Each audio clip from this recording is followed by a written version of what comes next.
అన్నదాత అన్నదాత మీ అన్నదాత చెమటోడ్చి ఆహారాన్నందించే రైతన్నా అనునిత్యం నీ కండదండగా నిలిచే నేస్తం ఎవరన్నా అన్నదాత అన్నదాత మీ అన్నదాత.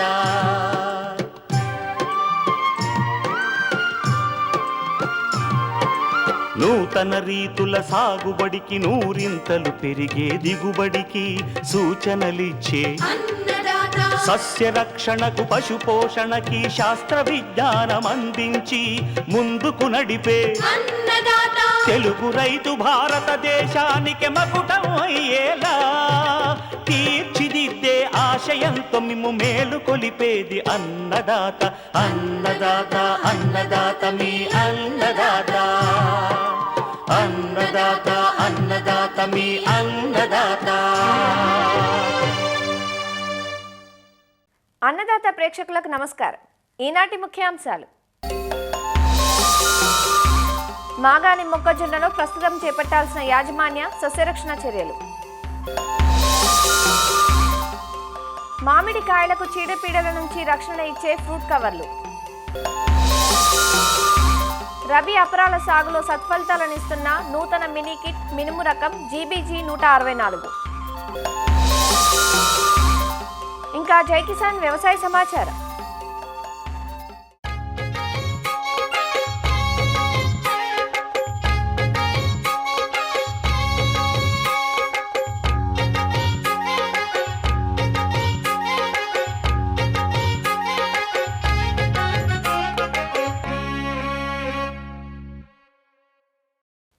ఉభయ తెలుగు రాష్ట్రాల్లో సాగయ్యే ఆహార పంటల్లో రెండవ స్థానం ఆక్రమించింది మొక్కజొన్న.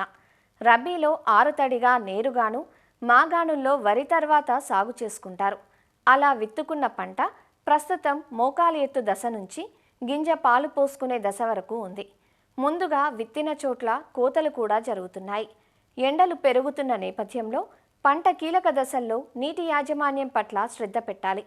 అలానే పంటను నష్టపరుస్తున్న కత్తెర పురుగు, రసం పీల్చు పురుగులు, కొన్ని ప్రాంతాల్లో కనిపిస్తున్న ఆకుఎండు తెగుళ్లు నివారణకు సస్యరక్షణ చర్యలు చేపట్టాల్సి ఉంటుంది. మాగాణి మొక్కజొన్నలో ప్రస్తుతం చేపట్టాల్సిన యాజమాన్య సస్యరక్షణ చర్యల గురించి తెలియజేస్తున్నారు విజయనగరం ఏరువాక కేంద్రం ప్రధాన శాస్త్రవేత్త డాక్టర్ కె లక్ష్మణ్. మన రాష్ట్రంలో మొక్కజొన్న ప్రస్తుతం ఏంటంటే ఈ మోకాలు ఎత్తు దశ నుంచి అదేవిధంగా ట్యాజలింగ్ దశ వరకు కూడా వివిధ ప్రాంతాల్లో ఉంది. ప్రస్తుతం ఏంటంటే ఉష్ణోగ్రతలు కొంచెం 1-2 డిగ్రీల ఉష్ణోగ్రత ఎక్కువగా నమోదవుతున్నాయి. అదేవిధంగా పంటల్లో కూడా దీని ప్రభావం కొంతవరకు ఉండేటటువంటి అవకాశం ఉంటుంది. కాబట్టి వేసవిలో ఈ ప్రస్తుతం ఉన్నటువంటి మొక్కజొన్న పంటని జాగ్రత్తగా యాజమాన్యం చేసుకోవాల్సి వస్తుంది. సాధారణంగా అయితే ఒక 15 నుంచి 20 రోజులకు ఒకసారి మన మొక్కజొన్నలో నీటి తడి పెట్టడం జరుగుతుంది. కానీ ప్రస్తుతం రైతులు ఉన్నటువంటి టెంపరేచర్స్ కారణంగా మనం 10 నుంచి 15 రోజులకు ఒకసారి పల్చటి నీటి తడి ఇచ్చుకున్నట్లయితే మొక్కజొన్న ఎటువంటి ఈ ఎండల కారణంగా స్ట్రెస్ ఒత్తిడికి గురికాకుండా ఉండడం మూలంగా మంచి దిగుబడిని ఇచ్చేటటువంటి అవకాశం ఉంటుంది. అదేవిధంగా ఈ యొక్క ప్రస్తుతం ఏంటంటే మొక్కజొన్న పంటల్లో వివిధ దశల్లో ఉన్నటువంటి మొక్కజొన్నలో ఈ కత్తెర పురుగు అనేది ప్రధానమైనటువంటి సమస్యగా మనం చూడడం జరుగుతూ ఉంది. తొలి దశలో ఒకవేళ కత్తెర పురుగు ఆశించినట్లయితే ఆకుల్ని పత్రహరితాన్ని గోకి తినివేయడం జరుగుతుంది. మొక్కజొన్నలో ఈ కత్తెర పురుగు ఏదైతే ఉందో ఇది 1-2 ఇన్స్టార్స్ అంటాము. మొదటి దశలో ఉన్నప్పుడు వీలైనంత వరకు రైతులు ఈ క్లోరిఫైర్ఫాస్ అనే మందుని 500 మిల్లీలీటర్లు, దాంతోపాటు వేప నూనె 1 లీటర్ వరకు తీసుకొని తొలి దశలో మనం పిచికారి చేసుకోవాల్సి వస్తుంది. ఒకవేళ మొక్కజొన్న వయసు 20 నుంచి 25 రోజులు దాటినట్లయితే ఇమామెక్టిన్ బెంజియేట్ అనే మందుని 80 గ్రాములు దాదాపు ఎకరానికి అంటే 0.4 గ్రాములు లీటర్ నీటికి చొప్పున కలుపుకొని మనం పిచికారి చేసుకోవాల్సి వస్తుంది.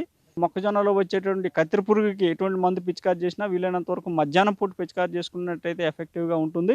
రైతులు ఏంటంటే దఫదఫాలుగా అదే మందుని పిచికారి చేయడం జరుగుతుంది. అటువంటి పరిస్థితుల్లో ఈ యొక్క పురుగు వ్యాప్తి అనేది చాలా ఎక్కువగా ఉంటుంది. కాబట్టి పురుగు యొక్క ఉధృతి చాలా తక్కువగా ఉన్నప్పుడు కానీ కొద్ది మొత్తంలో ఉన్నప్పుడు ఈ యొక్క మెటారైజింగ్ ఎనిసోఫిలియా అని మనకి ఎంటమోపాథోజెనిక్ ఫంగై 1 కేజీ వరకు కూడా ఎకరానికి మనం ఉపయోగించుకొని పిచికారి చేసుకున్నట్లయితే ఈ పురుగుని సమర్థవంతంగా నివారించుకోవడానికి ఆస్కారం ఉంటుంది. ప్రస్తుతం ఉన్నటువంటి వాతావరణ పరిస్థితులు చూసుకున్నట్లయితే ఈ యొక్క ఉష్ణోగ్రతలు పెరిగేటటువంటి అవకాశం కనిపిస్తుంది. కాబట్టి ఉష్ణోగ్రతలు పెరిగినప్పుడు ఈ యొక్క రసం పీల్చే పురుగుల ఉధృతి కూడా పెరిగేటటువంటి అవకాశం ఉంటుంది. ఈ రసం పీల్చే పురుగుల యాజమాన్యానికి కూడా మనం మందులు పిచికారి చేసుకోవాల్సి వస్తుంది. దీనికి ఎస్ఫేట్ అయితే 1.5 గ్రాములు లీటర్ నీటికి చొప్పున, అదేవిధంగా క్లోరిఫైరిఫాస్ అయితే 2 మిల్లీలీటర్ 1 లీటర్ నీటికి చొప్పున కానీ మనం కలిపి పిచికారి చేసుకోవాలి. అంతేకాకుండా ఈ మధ్య కాలంలో కొన్ని ఈ యొక్క ప్రైవేట్ హైబ్రిడ్లో మనకి ఈ యొక్క మొక్కజొన్నలో ఆకు ఎండు తెగులు అనేది ఈ సంవత్సరం ప్రత్యేకంగా ఎక్కువగా గమనించడం జరుగుతుంది. ఒకవేళ ఈ యొక్క ఆకు ఎండు తెగులు కానీ మనం గమనించినట్లయితే ప్రోపికొనజోల్ అనే మందుని 1 మిల్లీలీటర్ లీటర్ నీటికి చొప్పున కానీ, లేదంటే హెక్సాకొనజోల్ అనే మందునైతే 2 మిల్లీలీటర్ లీటర్ నీటికి చొప్పున కానీ కలిపి పిచికారి చేసుకోవాలి. ఇంకా ఉధృతి పెరిగినట్లయితే అజాక్సిస్ట్రోబిన్ అనే మందు మనకు దొరుకుతుంది. దీన్ని 1 మిల్లీలీటర్ లీటర్ నీటికి చొప్పున కలుపుకొని మనం పిచికారి చేసుకున్నట్లయితే ఈ యొక్క ఆకు ఎండు తెగుల్ని మనం సమర్థవంతంగా నివారించుకోవడానికి ఆస్కారం ఉంటుంది. కాబట్టి ఈ విధంగా వేసవిలో ప్రస్తుతం ఉన్నటువంటి అధిక ఉష్ణోగ్రతల సమయంలో మనం పంటను గమనించుకుంటూ ఒక యాజమాన్య పద్ధతులు పాటించినట్లయితే మొక్క ఎటువంటి ఒత్తిడికి గురి కాకుండా ఉండి అధిక దిగుబడులు సాధించేదానికి ఆస్కారం ఉంటుంది.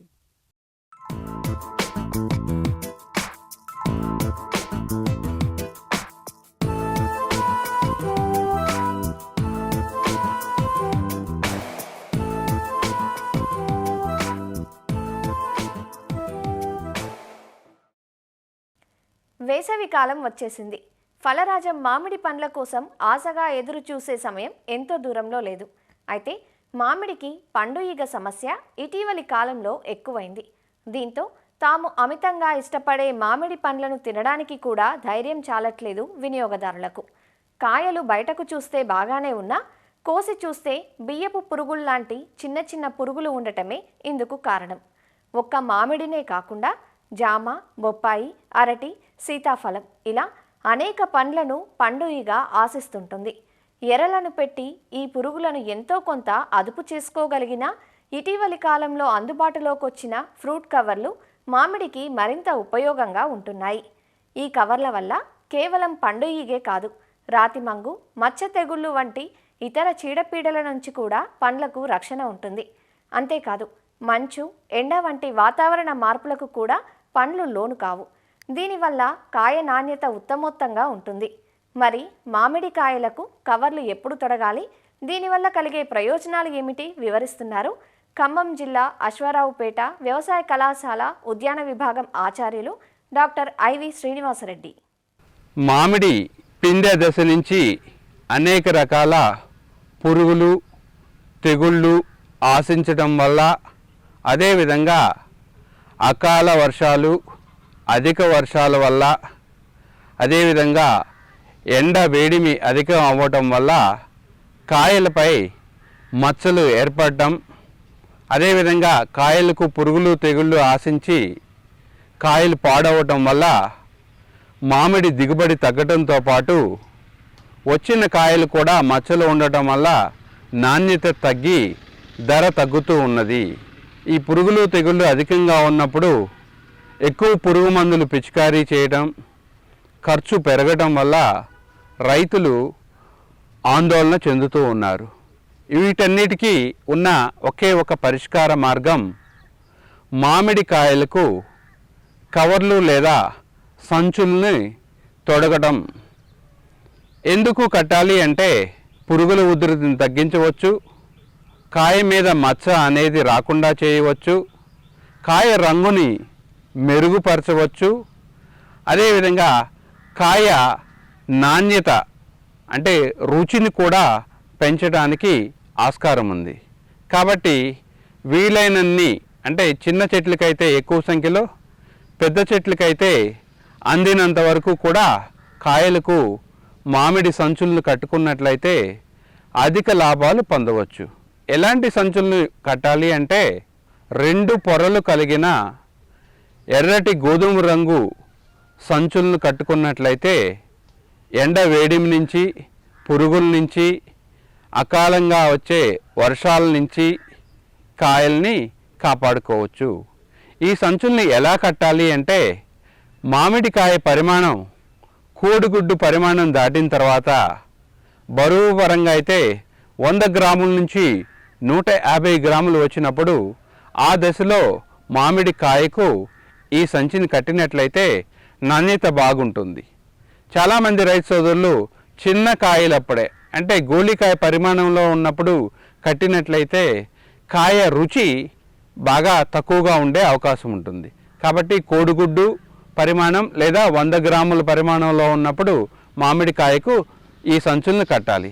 అదేవిధంగా ఈ సంచులు కట్టే విధానం గురించి చెప్పుకున్నట్లయితే ముఖ్యంగా సంచిని కాయ తొడిమకు కనీసం 3 నుంచి 5 అంగుళాల పైన అంటే కాయ తొడిమ కలిసే ప్రాంతం నుంచి 3 అంగుళాల పై భాగంలో కాయకి ఈ సంచిని గట్టిగా కట్టినట్లయితే ఈ కాయ రాలకుండా ఉంటుంది, మంచి నాణ్యత కూడా వచ్చే అవకాశం ఉంది. అదేవిధంగా కాయల నాణ్యత పెంచడం కోసం ఉద్యాన విభాగం వారు కాయ సంచుల కొరకు సబ్సిడీ కూడా అందిస్తున్నారు. మామూలుగా మార్కెట్లో అయితే ఒక్కొక్క సంచి 2.5 రూపాయల వరకు ఉంటుంది. ఉద్యాన శాఖ వారు 50% సబ్సిడీ అంటే ప్రతి సంచికి 1 రూపాయి పావలా వరకు సబ్సిడీని అందిస్తున్నారు. అయితే ఎకరా మామిడి తోటకు కనీసం 8,000 సంచుల్ని కట్టాలి. సో దీనికోసం ఎకరాకు 10,000 రూపాయల వరకు సబ్సిడీ ఇస్తున్నారు. అయితే గరిష్టంగా ప్రతి రైతుకు 5 ఎకరాల వరకు సబ్సిడీ అంటే 50,000 రూపాయల వరకు ఇస్తున్నారు.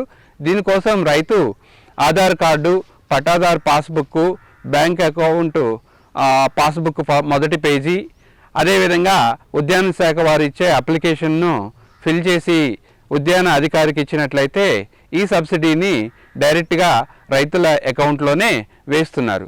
ఈ విధమైన సబ్సిడీని పొందుతూ రైతులు మామిడికాయలకు సంచులను కట్టి మంచి నాణ్యమైన మామిడికాయలను పొందాలని కోరుకుంటున్నాం.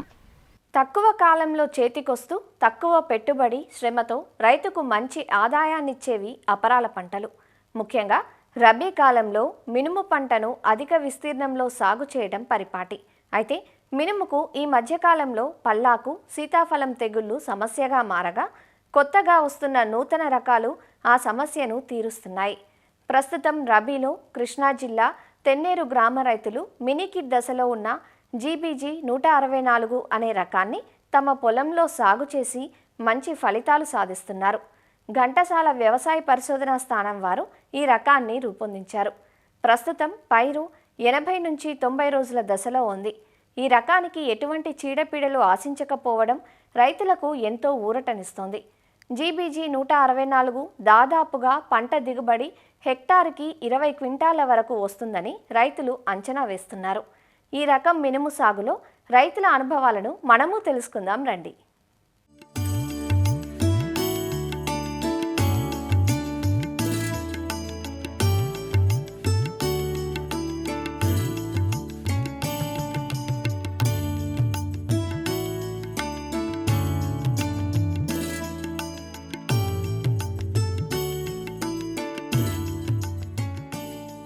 ఇప్పుడు మనం చూస్తున్న ఈ 1/2 ఎకరా మినుము పైరు కృష్ణా జిల్లా కంకిపాడు మండలం తెన్నేరు గ్రామంలో ఉంది. రైతు దస్తగిరి తన 2 కుమారులతో కలిసి ఏటా 50 ఎకరాలకు పైగా సేద్యం చేస్తుంటారు. వీరు ఎప్పటికప్పుడు పరిశోధనా స్థానాల నుంచి విడుదలైన నూతన వంగడాలు, మినీ కిట్ దశలో ఉన్న రకాలను తెచ్చి తమ క్షేత్రంలో ఫలితాలను పరిశీలిస్తూ ఉంటారు. అందులో భాగంగానే ఘంటసాల పరిశోధనా స్థానం నుంచి మినీ కిట్ దశలో ఉన్న జీబీజీ 164 అనే మినుము రకాన్ని తెచ్చి మాగాణిలో సాగు చేశారు. కిలో విత్తనాన్ని 1/2 ఎకరా మాగాణిలో 0 టిల్లేజ్ విధానంలో విత్తనం గుచ్చి విత్తుకున్నారు. ఎల్బీజీ 645, P1059 రకాలను సంకరపరిచి అభివృద్ధి చేసిన ఈ రకం ప్రస్తుతం మొదటి సంవత్సరం క్షేత్ర ప్రదర్శనలో ఉంది. ఇది రబీలో నవంబర్ 15 నుంచి డిసెంబర్ 15 వరకు విత్తేందుకు అనుకూలం. పంటకాలం 80 నుంచి 85 రోజులు. హెక్టారుకు 20 క్వింటాళ్ల దిగుబడినిచ్చే రకం. గింజ మధ్యస్థ లావు, మెరిసే గింజ రకం. చెట్టు సుమారుగా అడుగు నుంచి అడుగున్నర ఎత్తు వరకు పెరిగింది. ప్రతి మొక్కకు 4 నుంచి 5 కొమ్మలు వచ్చి మొక్కకు సగటున 100 వరకు కాయలున్నాయని రైతులు తెలియచేస్తున్నారు. మాగాణుల్లో వెదచల్లటం కన్నా వరుసల్లో విత్తుకుంటే మొక్క ఆరోగ్యంగా పెరిగి అధిక దిగుబడులు సాధించవచ్చంటూ జీబీజీ 164 మినుము సాగులో తమ అనుభవాలను ఇలా తెలియచేస్తున్నారు. నాకు 15 సంవత్సరాల నుంచి వ్యవసాయం చేస్తాను. అప్పుడు మినుము అంటే ఒక్కోసారి అయ్యేది, ఒకసారి దూసుకుపోయేది సార్. ఇప్పుడు దూసుకుపోయే అవకాశం లేదు.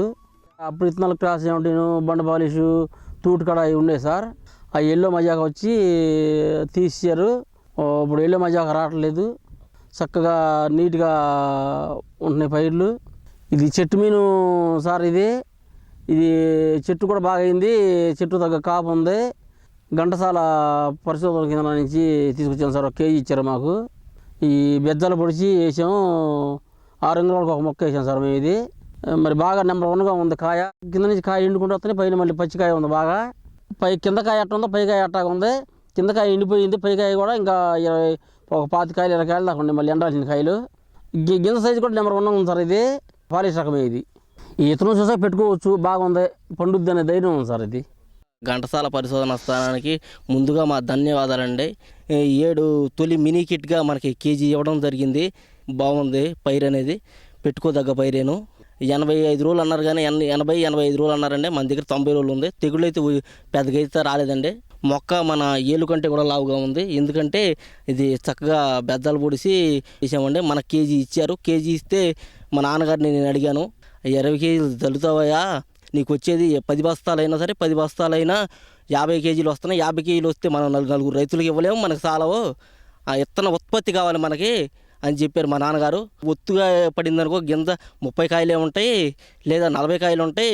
అట్లా ఉండదయ్యా. ఇదైతే ఇట్లా పాసగా వేసామనుకో 100 కాయలు ఉంటాయి, 150 కాయలు దాకా ఉంటాయి. బాగా కాస్తుంది కాపు. దాని ఫుల్ పర్ఫార్మెన్స్ అనేది చెట్టు చూపిస్తుందని మా నాన్నగారు మాతో చెప్పడం జరిగింది. మా నాన్నగారి ప్రకారంగానే వేసాం. మా నాన్నగారు అంచనాకి మించి ఇక్కడ కాసిందండి, బాగా కాసింది మినుము. అసలు కాయ తులసి పురుగు అనేది అసలు రాలేదు. మాలుగు మచ్చల పురుగు అంటారండి, అది అసలు దీనికి టచ్ కూడా అవ్వలేదు. నువ్వు ఉందలే కానీ అంత నువ్వు అయితే ఏం లేదు. గింజ కూడా మనకి బండ పాలిష్ని పోలి ఉంది. శాస్త్రవేత్తలు చెప్పింది ఏంటయ్యా అంటే దీనికి నవంబర్ 20 నుంచి డిసెంబర్ 20 వరకే వేయమన్నారు. అంతకుమించి వేయొద్దని చెప్పారండి మనకి శాస్త్రవేత్తలు. మాగాట్లోనే ఇది సెట్ అండి, మెట్టకి అసలు ఏమాత్రం కూడా పనిచేయదు. మాకు ఘంటసాల పరిశోధన స్థానం నుంచి జీబీజీ 164 అనే ఇత్తనాన్ని ఇచ్చారండి, తొలి మినీ కిట్ కింద. బెజ్జాలు వేసేసిన దానికి బాగా మొలుతాయి. ఎందుకంటే గింజ 2 అంగుళాలు లోపల పడుతుంది కాబట్టి అన్నీ మొలుతాయండి. జిమ్మితే 2 కిలోలు మొలుతాయి కనుక దాంట్లో 1 కిలో మొలుతాయండి. ఆ తేడా ఉండిద్దండి. దానికి ఏముంటాయండి, దానికి బాగుంటే ఒత్తులో బాగుంటే ఒక 10 కాయలు ఉంటాయి, లేదా 15 కాయలు ఉంటాయి.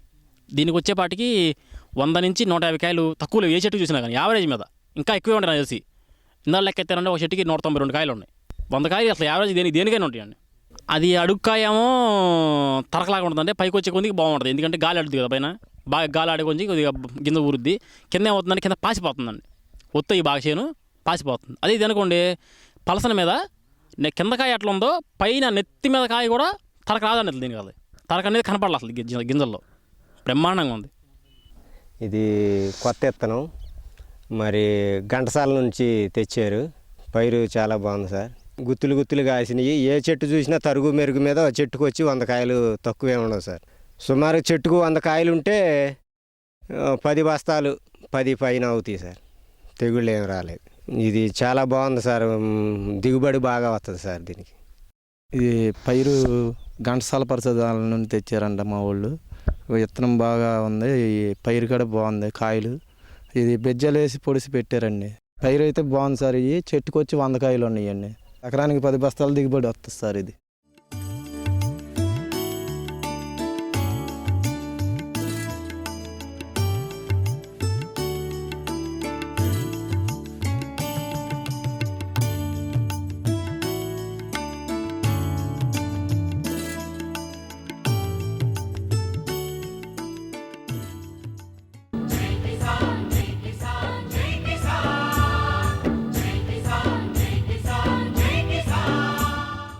వ్యవసాయ సమాచారం ఇప్పుడు జై కిసాన్లో చూద్దాం. హనుమకొండ జిల్లా భీమదేవరపల్లి మండలంలోని ములకనూరు మహిళా సహకార డైరీ పాల వ్యాపారంతో పాటు పశుగ్రాస విత్తనోత్పత్తిపై దృష్టి సారించింది. కేంద్ర ప్రభుత్వం, జాతీయ పాడి పరిశ్రమాభివృద్ధి సంస్థ సంయుక్తంగా పాడి రైతులకు పశుగ్రాస కొరత తీర్చాలనే ఉద్దేశంతో గడ్డి గింజల జొన్న రకాన్ని నేషనల్ లైవ్ స్టాక్ మిషన్ పథకంలో భాగంగా తెలుగు రాష్ట్రాల్లో ములకనూరు మహిళా డైరీని ఎంపిక చేసింది. వర్షాభావ పరిస్థితులు ఉండే ఈ ప్రాంత భూములు పశుగ్రాసపు జొన్న సాగుకు అనుకూలంగా ఉండటంతో విత్తనోత్పత్తికి శ్రీకారం చుట్టింది. ఈ పథకం ద్వారా గ్రాసం కొరత తీరడంతో పాటు విత్తనాలు విక్రయించడం ద్వారా ఆదాయం అందుతుందంటూ రైతులు సంతోషం వ్యక్తం చేస్తున్నారు. పోయిన సంవత్సరం నుంచి మాకు జవార్లు డైరీ మాకు ఈ విత్తనాలు ఇచ్చడం మొదలైంది. ఓ 2-3 ఎకరాల దాకా వేసినాం. ఎకరాన 15 నుంచి 16 క్వింటాల దాకా మంచిగా దిగుబడి వచ్చింది. తక్కువ పెట్టుబడి. పోయిన సంవత్సరం అయితే మాకు 1,20,000, 1,30,000 దాకా వచ్చినాయి. ఈ సంవత్సరం కొంచెం ఇంచుమించు అటు ఇటు కాకుండా 10 నుంచి 15 మధ్యలో ఎకరాన మాకు జవార్లు వెళ్తాయి. మాకు ఫ్రీగానే ఇస్తారు. 5 నుంచి 600 ఎకరాల దాకా ఫ్రీగానే ఇచ్చారు ఇప్పటి వరకు. ఎకరాన 10 నుంచి 15,000 రూపాయలు పెట్టుబడి అవుతుంది. 10 నుంచి 15 మధ్యలో క్వింటాల వస్తుంది. ఇక లాభదాయకమే. వేరే పంట గురించి దీన్ని చూస్తే కొంచెం మంచి లాభే ఉంది. కోతుల బిడ్డతోనే మేము మొక్కతోనే బంద్ చేసినాం. జవారుకి వచ్చినాం. 2 ఎకరాలు వేసినాం జవారు. పెట్టుబడి తక్కువ, నీళ్లు తక్కువ తోటి లాభం ఎక్కువ ఉన్నది. దీన్ని మంచి మాది కరువు ప్రాంతం కాబట్టి వాటర్ తక్కువ ఉన్నాయి కాబట్టి ఇది మాకు అవలీలంగా ఉంటుంది. ఇది వెనకశీరి మళ్ళీ 3 ఎకరాలు పెట్టినాం. దాన్ని మంచి ఇల్లు వచ్చింది. కంకి నిండారుగా గింజలు పోసింది. గింజలు కూడా ఎకరాన 12 క్వింటాల చొప్పున వెళ్తాయి. 3 ఎకరాలు పెట్టినా నేను. అది 3-2 5 ఎకరాలు పెట్టినాం. ఇప్పుడు వెనకశీరిది మొన్న 30 గుంటలు కొస్తే 7 క్వింటాలు అయినాయి. ఇంకో 2 ఎకరాలన్నర కోసేది ఉన్నది. పెట్టుబడి తక్కువనే, నీళ్లు తక్కువనే, పండుత మాత్రం లాభం, చాలా లాభదాయకం. ములకనూరు డైరీ పరిధిలో దాదాపు 700 నుంచి 800 ఎకరాల వరకు పశుగ్రాస విత్తన జొన్న సాగు చేపడుతున్నారు. ఇక్కడి రైతులకు డైరీ తరపు నుంచి విత్తనాలు ఉచితంగా అందిస్తున్నారు. 2020 సంవత్సరంలో పంత్నగర్ యూనివర్సిటీ నుంచి విడుదలైన CSH 43 MF మల్టీకట్ ఫోడర్ హైబ్రిడ్ రకం అన్ని ప్రాంతాలకు అనువుగా ఉంటుందని, అధిక పశుగ్రాస దిగుబడితో పాటు బహుళ కోతలకు అనువుగా ఉండే ఈ రకం రైతులకు ఎంతో లాభదాయకమంటూ అధికారులు వివరిస్తున్నారు. ఈ పశుగ్రాస విత్తనాన్ని GB పంత్నగర్ యూనివర్సిటీ ఉత్తరాఖండ్ వారు 2020 సంవత్సరంలో దీన్ని విడుదల చేశారు. CHS 43 MF అనే రకాన్ని Indian institute of millet research Hyderabad వారు ఈ రకాన్ని మా డైరీ MOE చేసుకొని 2023 సంవత్సరంలో MOE చేసుకున్నాము. మూల విత్తనాన్ని మేము తీసుకొచ్చి దాన్ని మల్టిప్లై చేసి ఫౌండేషన్ విత్తనాన్ని తయారు చేసి 2025-26 రబీ సీజన్లో దాదాపు 800 ఎకరాలలో సాగు చేయడం జరిగింది. ఎకరానికి వచ్చేసి 15 నుంచి 17 క్వింటాల దిగుబడి వస్తుంది. రైతుకు దాదాపు 1,20,000 రూపాయల ఆదాయంలో 20,000 ఖర్చు పోను దాదాపు 1,00,000 రూపాయలు మిగులుబాటు ఉంది. గడ్డి గింజల ఉత్పత్తి కార్యక్రమం జాతీయ ప్రభుత్వం ద్వారా మరియు NDDB సంస్థ ఇద్దరు కలిసి సంయుక్తంగా భారతదేశంలో ఈ కార్యక్రమం అమలు చేస్తున్నారు. ఈ కార్యక్రమం ఉద్దేశం ఏమిటంటే ఈ ఎండాకాలంలో పాల ఉత్పత్తి తగ్గకుండా పశువులకు మేలుజాతి గడ్డి అందించాలనే ఉద్దేశంతో ఈ కార్యక్రమం అమలు చేస్తున్నారు. ఈ కార్యక్రమం భాగంగా ములకనూరులో సుమారుగా 250 మంది రైతులకు ఉత్పత్తి కోసం ఇవ్వడం జరిగింది. సుమారు 700 ఎకరాలలో ఈ గడ్డి గింజల ఉత్పత్తి కార్యక్రమం జరుగుతున్నది. ఈ ఉత్పత్తి చేసిన గింజలను మళ్ళీ క్వింటాలకు 7,500 రూపాయల చొప్పున కొనుగోలు చేసి ప్రాసెస్ చేసి 3 కిలోల ప్యాకెట్ 6 కిలోల ప్యాకెట్ తయారు చేసి ఉత్తర భారతదేశంలోని అన్ని డైరీలకు కూడా పంపించడం జరుగుతుంది. రైతులు సాగు చేసిన జొన్న విత్తనాలను క్వింటాలకు 7,500 రూపాయల చొప్పున డైరీ సేకరించి ప్రాసెసింగ్ చేసి వివిధ ప్రాంతాలకు సరఫరా చేస్తోంది. వేసవిలో గ్రాసాల కొరత తలెత్తకుండా పశువులకు మేలుజాతి గడ్డి అందించాలనే ఉద్దేశంతో ఈ కార్యక్రమం అమలు చేస్తున్నట్లు అధికారులు చెబుతున్నారు. మరిన్ని విభిన్నాంశాలతో రేపటి అన్నదాతలో మళ్లీ కలుసుకుందాం. నమస్కారం. అన్నదాతలు తమ సందేహాలు, సమస్యలను 1800-425-4085 టోల్ ఫ్రీ నెంబర్లో ఉదయం 10 గంటల నుంచి 11 గంటల మధ్య పని దినాలలో సంప్రదించగలరు. ఈ కార్యక్రమాన్ని యూట్యూబ్లో www.youtube.com/annadaata ETV లింక్ ద్వారా వీక్షించవచ్చు.